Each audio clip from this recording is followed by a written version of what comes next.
5 barang di rumah yang sebaiknya dibuang menurut KonMari. Sebelumnya pastikan klik tombol subscribe, share, dan like dulu ya, agar channel ini bisa lebih berkembang, bermanfaat buat lebih banyak teman-teman yang lain.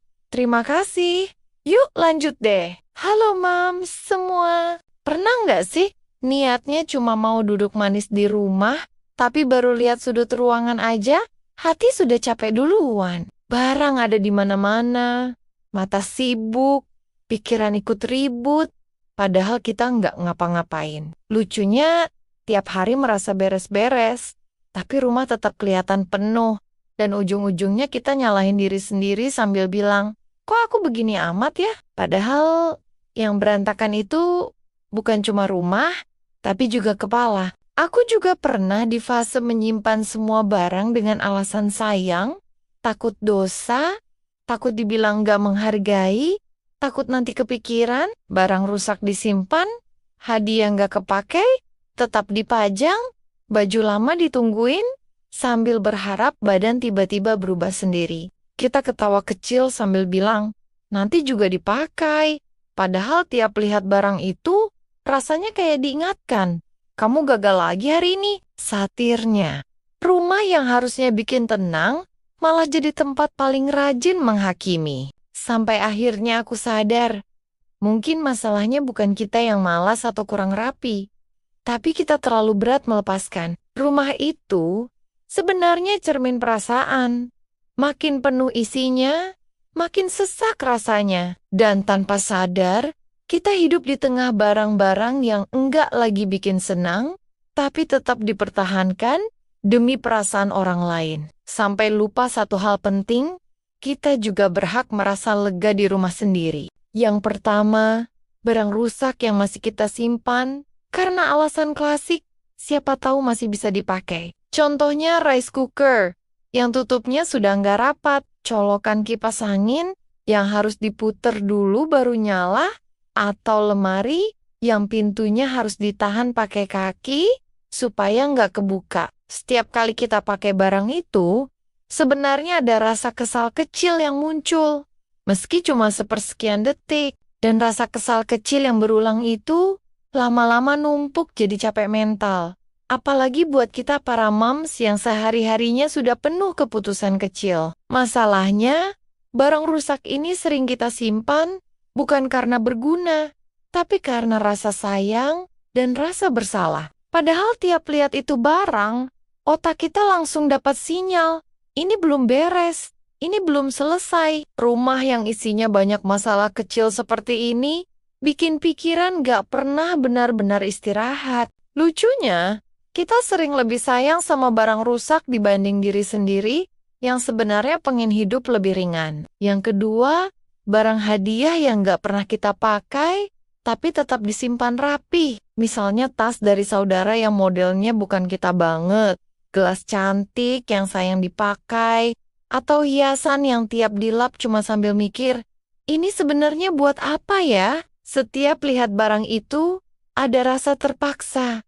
Seolah kita harus menghormati orang lain dengan mengorbankan kenyamanan sendiri. Padahal rumah itu ruang pribadi, bukan gudang rasa sungkan. KonMari mengajarkan bahwa tugas hadiah itu selesai saat kita menerimanya dengan rasa terima kasih. Setelah itu, kita tidak punya kewajiban menyimpan rasa tidak nyaman setiap hari. Kalau barang itu tidak bikin hati hangat atau bahagia, mengikhlaskannya justru bentuk kejujuran pada diri sendiri. Dan lucunya, begitu kita berani melepas, rasa bersalah itu sering hilang lebih cepat dari yang kita kira. Yang ketiga, pakaian yang menunggu versi diri kita di masa depan. Baju yang disimpan sambil bilang, nanti kalau berat badan turun, nanti kalau perut rata, nanti kalau hidup sudah lebih rapi. Setiap buka lemari, yang terlihat bukan pakaian, tapi harapan dan tekanan.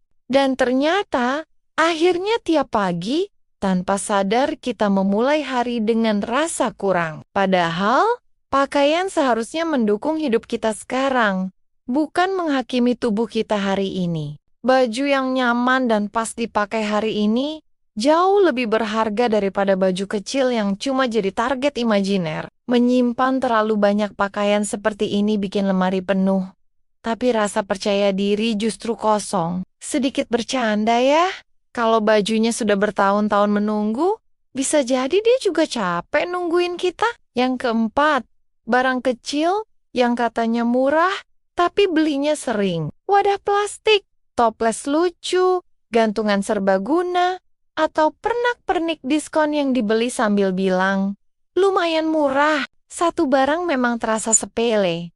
Tapi kalau dikumpulkan, rumah cepat penuh dan dompet bocor halus tanpa terasa. Ini tipe barang yang bikin kita heran sendiri. Kok rumah penuh tapi rasanya nggak punya apa-apa? Secara logis, barang-barang ini jarang punya fungsi jelas dan sering double. Akibatnya kita menghabiskan waktu mencari, memindahkan, dan membersihkan barang yang sebenarnya tidak kita butuhkan. Energi habis, uang habis, ruang juga habis, dan ujungnya kita capek sendiri.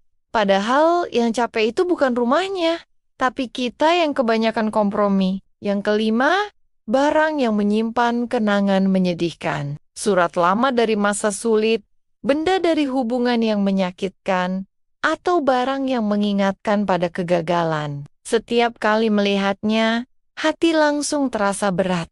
Meski kita pura-pura kuat, rumah yang seharusnya jadi tempat pulang, malah jadi pemicu luka lama. Menyimpan kenangan itu manusiawi, tapi menyimpan rasa sakit setiap hari itu melelahkan.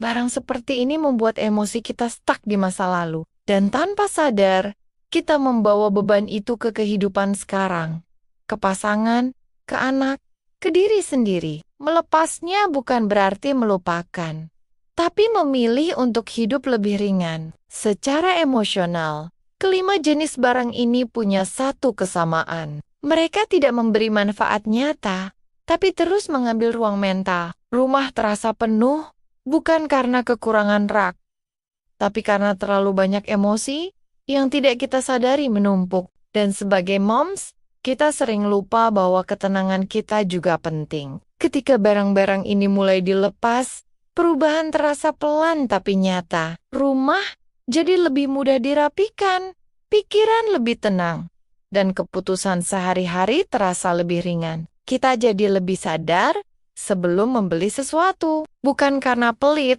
tapi karena sudah belajar memilih. Dan yang paling penting, kita berhenti menyimpan barang yang tidak lagi selaras dengan hidup kita. Rumah bukan tempat menyimpan rasa bersalah, harapan palsu, atau luka lama.